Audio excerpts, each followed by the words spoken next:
Hi everybody, back to our YouTube Cook RT again.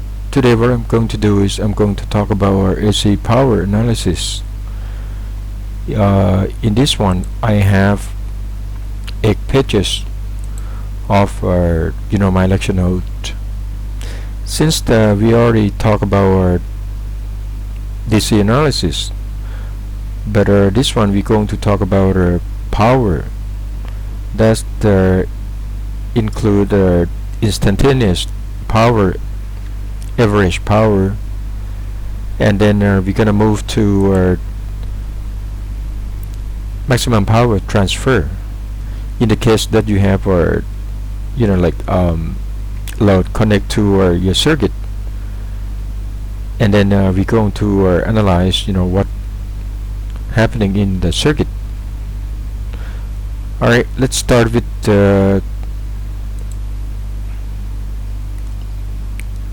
AC power analysis and use the basic of your definition of power. Does include like P equal to V multiplied by I.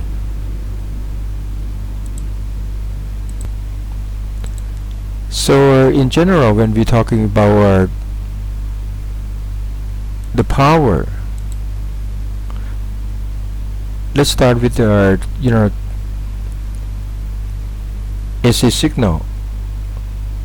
In this case, we're talking about like sinusoidal, right?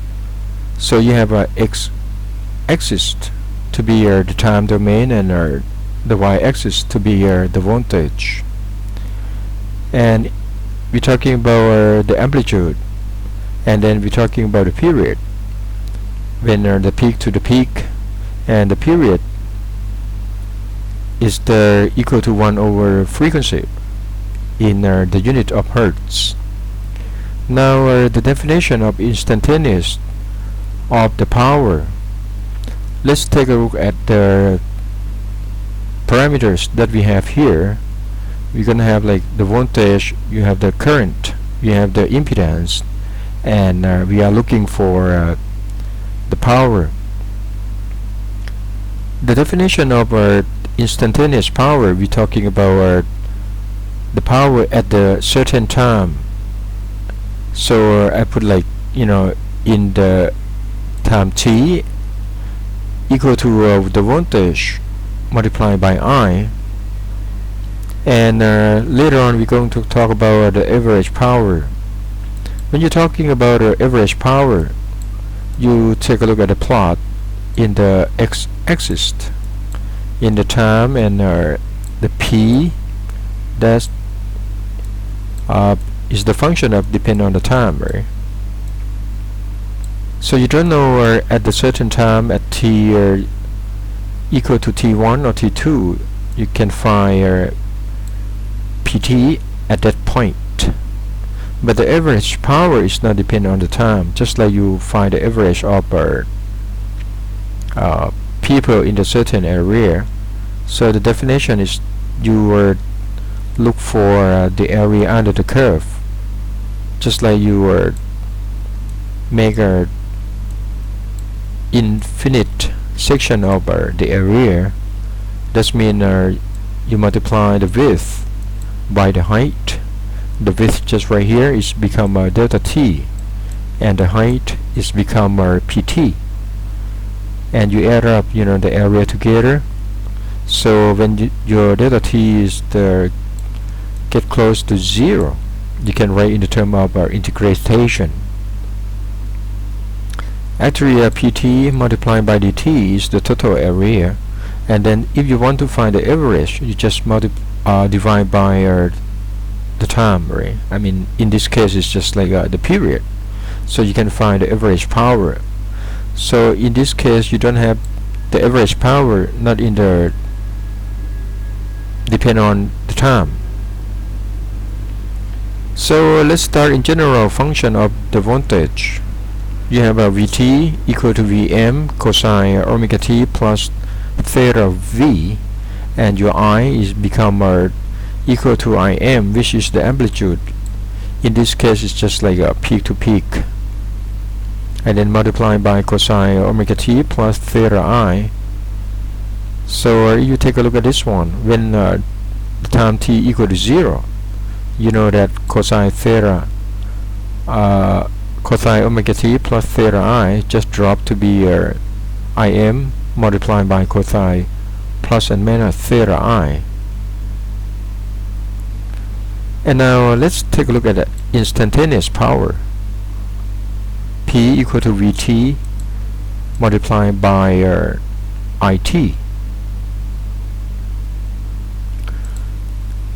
I have the function just right here, so you multiply Vi by It. So you pick up, this is your the voltage and this is your current, and then you have our Vm multiplied by Im, right?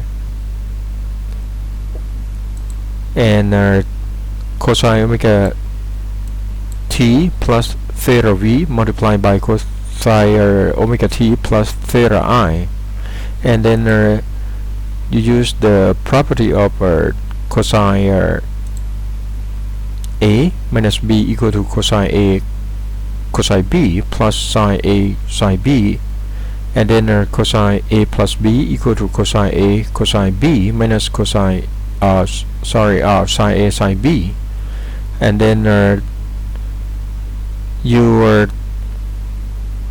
add up equation 1 and 2, so you have a cosine theta A minus B plus cosine A plus B, and this one is cancelled out, so you end up with 2 cosine A cosine B. So what I have here, so you can write the term for this one, omega t plus theta V equal to A, and omega t plus theta I become B. So you end up with the two terms. It's going to be cosine A cosine B equal to 1 over 2 cosine A minus B plus cosine A plus B. So what you're gonna have is, if you use the property here, cosine A cosine B is going to be 1 over 2 cosine A minus B plus cosine A plus B, and this is one you pick up the amplitude Vm minus multiplying by Im, and you divide by 2, right? And then you're going to have cosine A minus B, and your A is what? Is the omega t plus the theta V, so you minus the B, you minus omega t minus theta I, so you end up with theta V minus theta I, and then the second term you're gonna have cosine A plus B. So you add up this one and this one.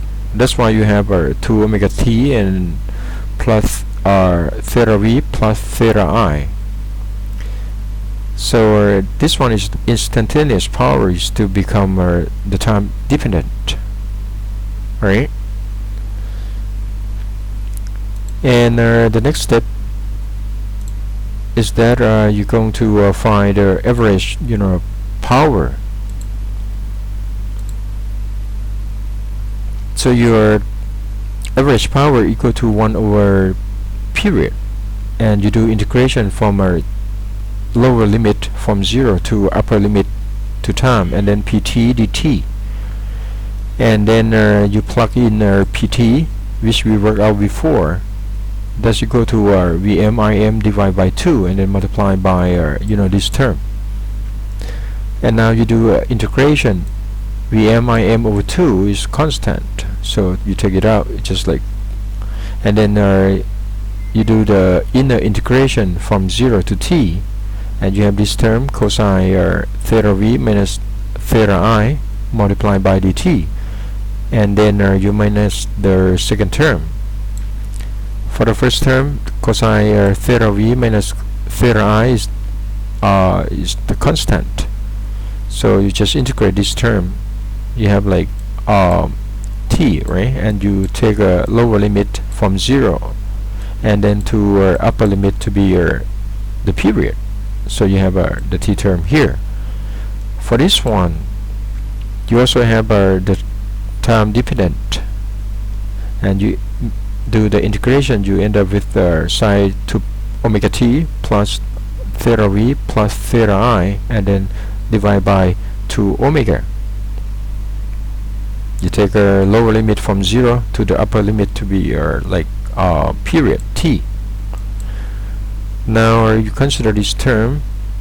You have take the upper limit to be 2 omega the capital T and plus theta v plus theta I, and take the lower limit. You end up with theta v plus theta I.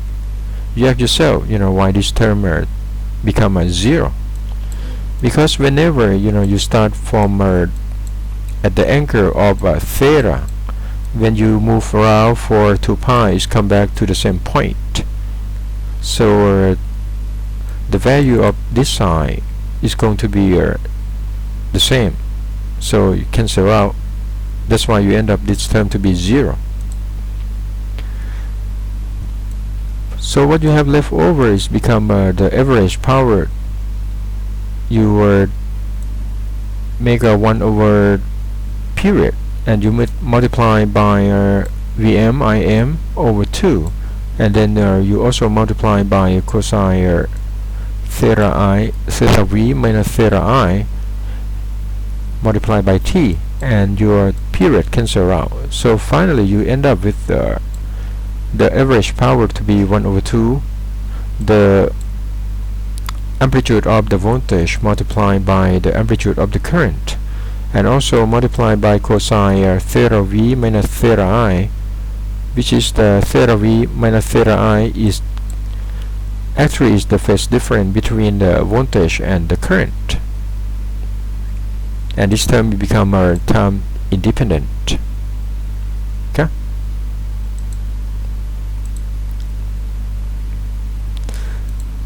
And now since you already have the voltage in this form, you can write in the term of the real value of the voltage, which is the amplitude multiplied and the phase, which is omega t plus theta v, and actually this term is become Vm multiplied by exponential j omega t plus theta v. And if you consider the Euler formulas, this term actually exponential j theta equal to cosine theta plus j sine theta. So that's why I put when you want to pick up cosine theta, you pick up the real part of this complex number. So you can write Vt in the term of the real part of the amplitude of the voltage, and then the phase of the voltage. And if you look at this one, if you don't want to consider the time domain, you just pick up something become V equal to Vm, and then theta v, and that's what we call the phasor of the voltage. The same thing as the current. You can write the current in the term of the phasor is become the amplitude or the peak to peak of the current, and then the phase angle, which is the theta I. And now the definition of the power has become the real part of 1 over 2, and then V multiplied by the complex conjugate of the current. And the complex conjugate is just like whenever you have a J, you need to put the opposite sign, right? You have positive, you need to put the negative sign. in front of J. So your P, you can do the voltage multiplied by the complex conjugate of the current, and you already have in the phasor form, you have the voltage is the Vm and the phase to be theta V, and then you multiply by the complex conjugate of the current, so that's become Im, and then you need to put the negative, theta I, and you end up with 1 over 2 Vm Im and theta V minus theta I, and this one is the real part of 1 over 2 Vm Im, and the phase the theta V minus theta I is going to end up with Vm Im over 2 and cosine theta V minus theta I, just like you have right here. Now you consider for the pure resistive, you have a resistor only for in the circuit. That theta V and theta I is going to be the same, or we call it in phase, because R doesn't change with the frequency, so it doesn't affect the current. From Ohm's law, V equal to I multiplied by R, and you know that I equal to V over R, right? That's what happened. So when R doesn't change with the frequency, so the phase of I and the voltage is become just like in phase. It doesn't change. So theta V minus theta I is become 0, and that you get Vm Im over 2 become the average power. So that's what we call pure resistive. Now when you have inductor or capacitor, that the phase difference is going to be plus or minus 90 degree, right? Because when you're talking about inductor, you have Z of L equal to J omega L,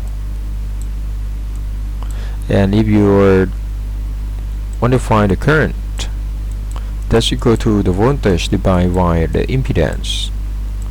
That means the phase is going to be different 90 plus or minus 90 degree, depending on you're working on inductor or you're working on capacitor, right? So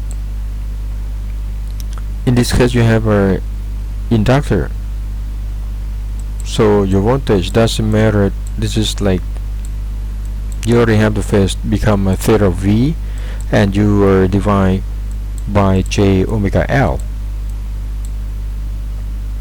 The phase difference going to be what? J you can write in term exponential of J and then 90 degree, right? So when you move this up, it's going to be theta V minus 90 degree for inductor. Same as you working on a capacitor. The impedance of capacitor ZC equal to 1 over J omega Z, and then you can write in term negative J over omega C, right? And now negative J you can write in term exponential of what? J and then negative 90 degree, right? So when you do I equal to V over Z, that means you move this one up to be it's going to be a positive 90 degree.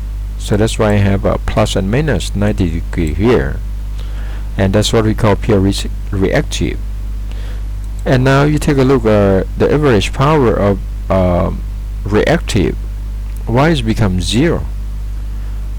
Because the you do cosine theta v minus theta I is going to be the phase difference of the voltage and the current is going to be either plus 90 degree or minus 90 degree, and cosine 90 degree always to be 0, so that's why you have the average power to be 0 for pure reactive when you have only inductor or you have capacitor. Now let's take a look at some example here. I have the voltage to be 120. This is Vm, right, or the peak to peak the voltage, and then multiply by cosine of omega t plus 45 degree, which is become theta v. And then you also have the current equation to be 10, which is the amplitude of the current, 10 amps, and then multiply by cosine 377 t minus 10, and your theta I actually become negative 10. So when you look at the instantaneous power PT, your PT become you worked that out before. Just pick up the amplitude of the voltage and you multiply by amplitude of the current, divide by 2, and then you also do cosine A minus B and plus cosine A plus B, or actually become two terms. This means you have A equal to 377t plus 45, and then you minus B, which is the 377t minus 10, and then you have the first term to be what 377t plus 45. Sorry, I have this one wrong. And then u minus 77t, and then you plus 10, and plus the second term a plus b. So it's become 2 multiplied by 377t plus 45, and then plus 377t minus 10. So finally the first term you have this one cancel out, and then you have 45 plus 10, so you end up with 55 degree. And the second term you have 2 of 377t, so that's why you have 754t, and then plus 35, which is to come from 45 minus 10, let's give you 35 degree. This is become our instantaneous power. Now when you look for the average power P, it's actually equal to 1 over 2, and you pick up the amplitude of the voltage multiplied by the amplitude of the current, and then multiply by cosine of the phase difference between the voltage and the current, and you plug it in. Vm you have 120, and then Im you have 10, and you multiply by cosine 45 plus 10, right? So you end up with the average power to be 344.2 watts. Okay, so this is how you work out for instantaneous power and average power.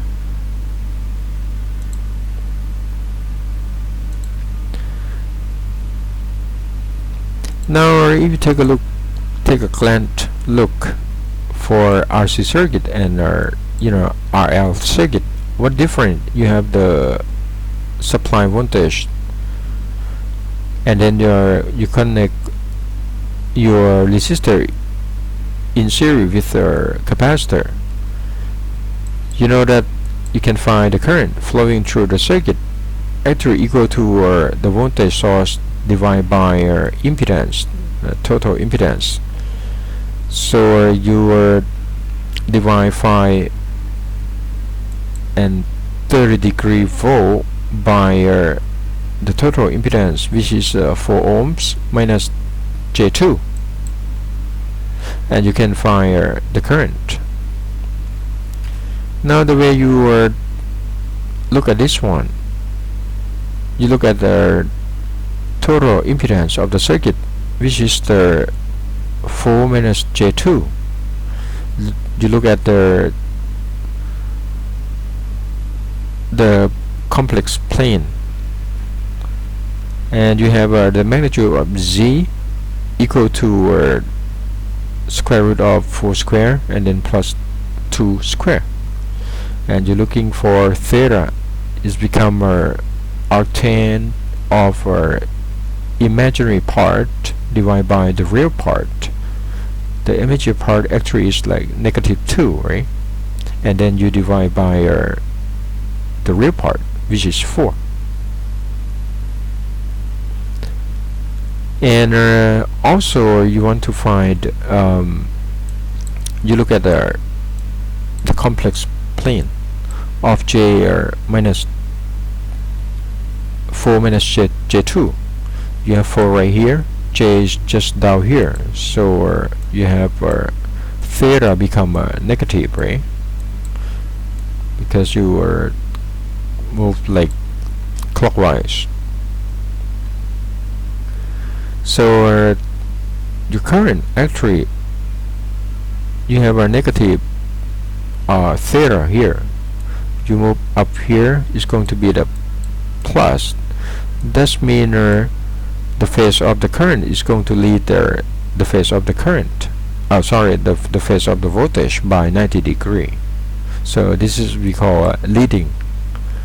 And now for the case of you have RL circuit, you know that for your L, the total impedance become 3 plus J, and then you have J right here,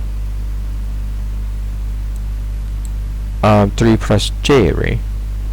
So it's going to be your theta is become positive, right? And when you move up there, you have to minus 90 degree. So that means your current is going to the follow the voltage, or the phase we call it lagging, right, by 90 degree. This is what happening.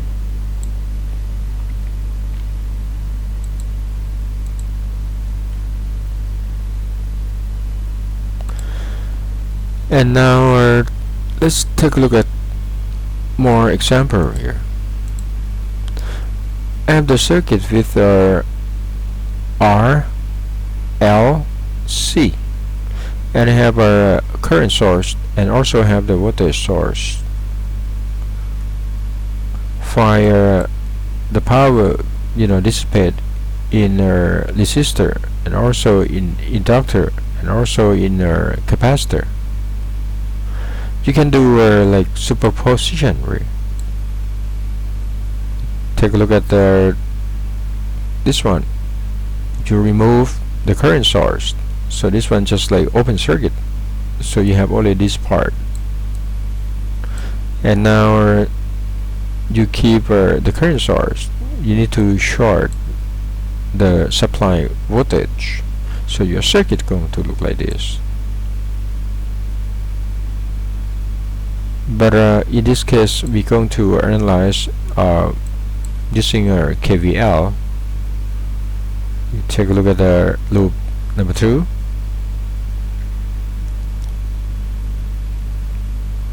You know that the voltage source is like 60 and 30 degree of the phase.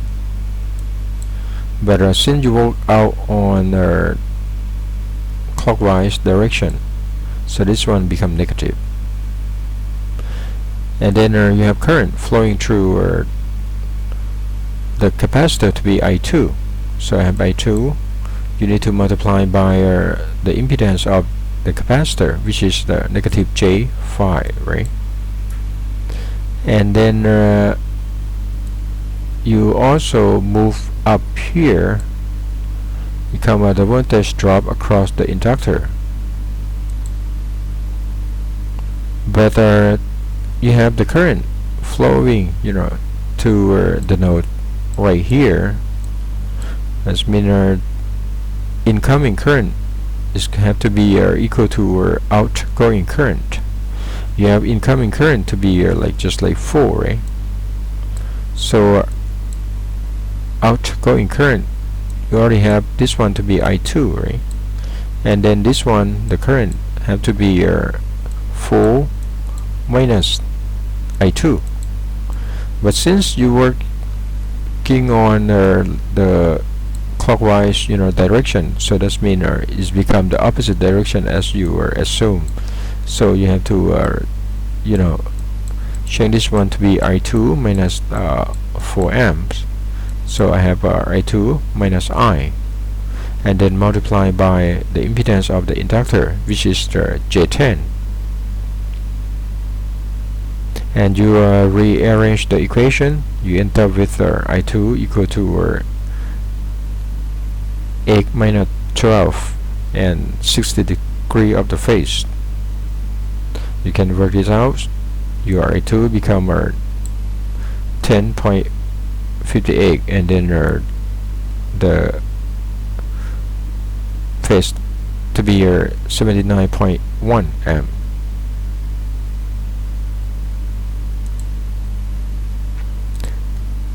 Now the first thing you want to take a look at the power of the supply is equal to 102 the voltage multiplied by the current, and also multiply cosine of the phase difference of the voltage and the current.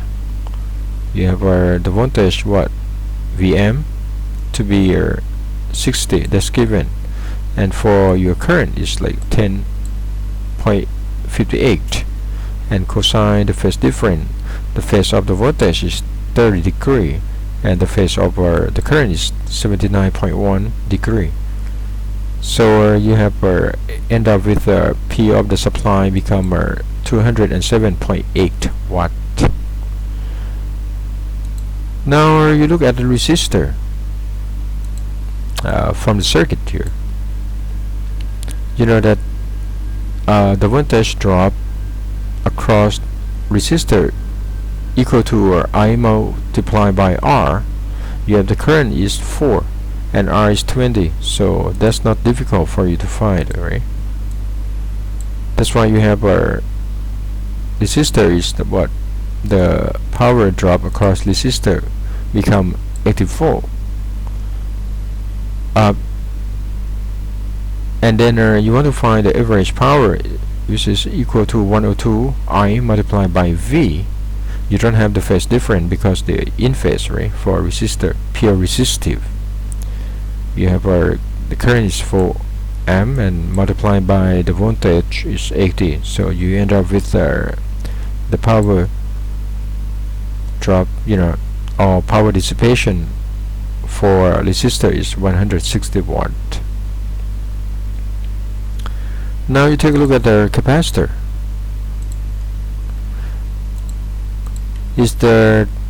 You have the current flowing through a capacitor equal to I2, which is 10.58 and 79.1 degree.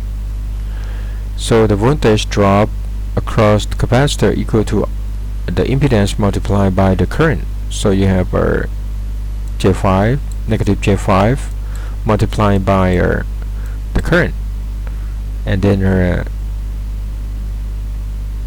you just leave it like this.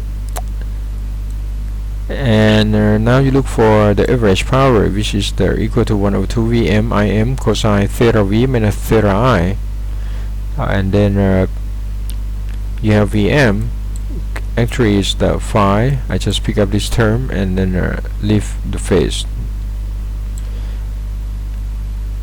and then Im, this is the I2, right? The peak to peak current is like 10.58, and then you multiply by cosine the phase difference between the voltage and the current. So that's why I have 75.1 minus 90 degree, and then minus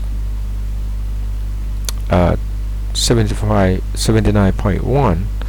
And as I mentioned earlier, the average power of reactive,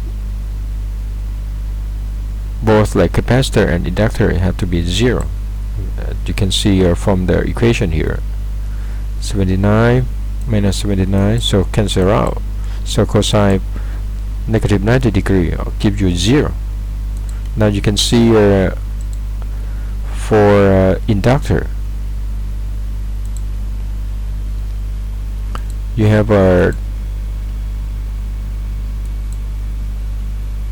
P is still be the same, right?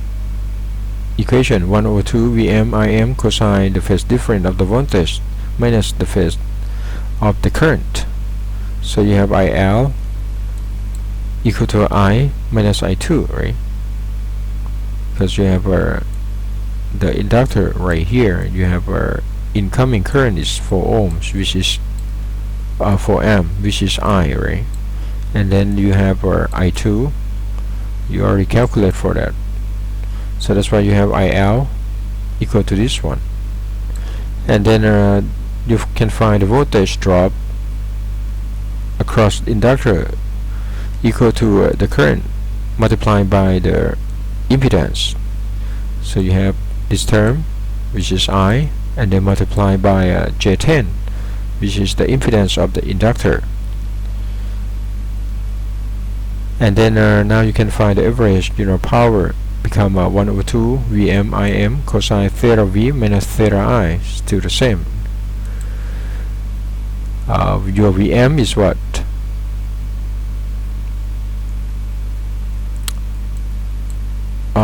This term.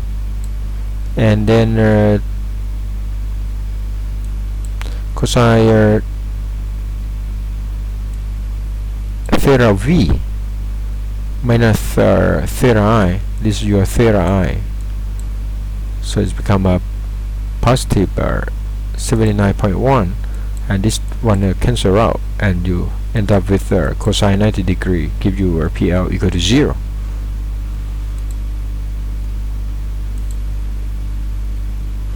Now for the I source, the current source, you need to apply KVL loop 1. Take a look at this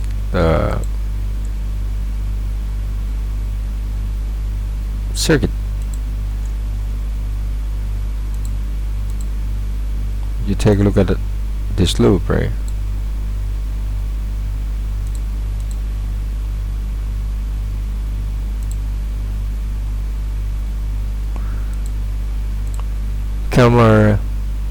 The voltage equal to the voltage drop across resistor and the voltage drop across the inductor, which is J10. Your I is actually 4, and then R20, and I minus I2. You have 4 amps minus the this one, and then you multiply by the impedance of the inductor, and that's give you the voltage of the I source to be 184.984. So the average power of the current source is going to be 1 over 2 Vm Im cosine theta V minus theta I. That's why you have our PI source become negative 367.8 watt. In conclusion, if you add up all the average power in the circuit, you can see that it's going to be equal to 0, which is the the power conserved.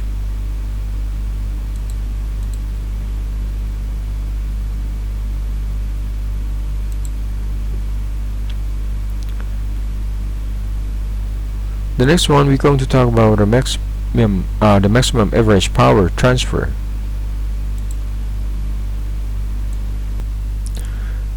Okay, and the next one we're going to talk about the maximum average power transfer. In general, you can find the maximum power from the supply to the load, and from the concept, if you have the load equal to the real part or resistive, and plus the imaginary part, which is the reactive, in this one is XL, and you also have V Thevenin and Z Thevenin equal to RTH plus JXTH. You can write from the mathematics. You can find the maximum power transferred is going to be equal to 102 and I square RL, and your RL simply are equal to RTH in this case. The way you can find this one, which I'm not gonna prove right here, but what you can do is you can find the current multiplied by the power transfer to the load is equal to P equal to I multiplied by ZL, right? And you can see it from the plot. This one you have Z, and then you can put your RTH.